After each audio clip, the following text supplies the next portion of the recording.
Hola, estudiantes de Español Uno. Today's topic is tú versus usted.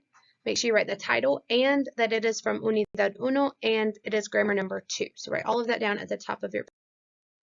So the first thing under your or on your notes that you need to make a note of is that tú is not the same as usted. So I want you to put that as your heading and with an unequal sign to show that in Spanish those words are not the same.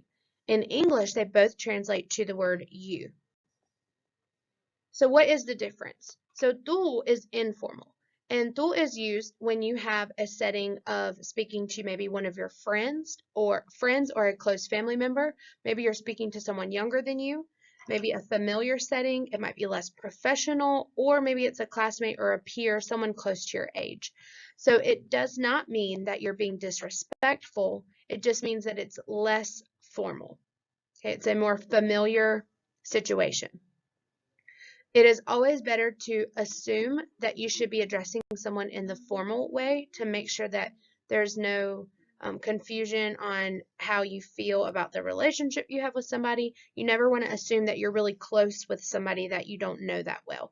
So over time, you can develop a relationship where your addressing of that person becomes more informal, and you could later on address them as tú for the word you.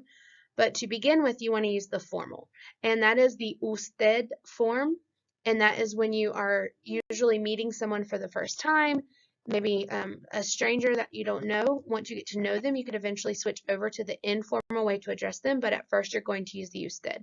For elders, you might always use the usted form with them, or with professionals, or if you want to show someone more respect than you would give someone else, you would definitely use the usted formal way to address them.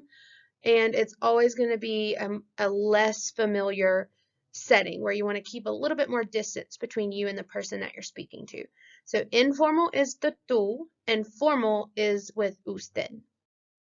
All right, so how do you know in context? So if you're looking at a list of your vocab and you see, or if you hear me speaking or someone else speaking and you see te or tú, that is an indicator that it is an informal expression or an informal question. So it automatically tells you the setting or the situation, that it's an informal situation, or maybe that you might be the one being addressed to or addressed informally. So if I ask you, ¿Cómo estás tú? ¿Cómo estás tú? I'm addressing you informally. So it's a more familiar situation. If you see in context the se, the le, or the usted, you know that it is a more formal, professional situation. For example, if I say, ¿Cómo está usted? I'm now asking, how are you? Just like ¿Cómo estás tú? But it's just the formal way to say it. So we don't really do this in English. Usually we just say other words that make it sound more professional, or we might change the way we say it in our voice.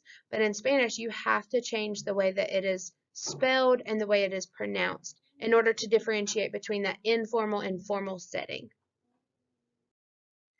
And then your task, I know it's a short video, but your task here at the end is to, similarly to what you did in your diario, you're going to make a list of all questions and expressions from Quizlet Unidad Uno for tú and for usted. So under the tú column, you might write, ¿Cómo te llamas?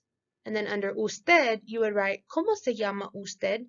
And instead of limiting yourself, I want you to go through the entire Quizlet of Unidad Uno and make a list of anything that's informal under the tú, and anything that is formal under usted.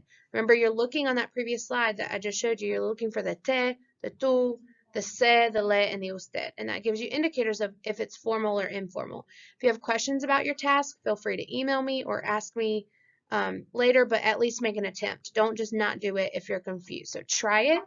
And if you have questions in class, we'll definitely address those and we'll do some more practice. Make sure you wrote everything down in this video. Go back and pause it and write it down if you did it. And I hope you guys are doing well.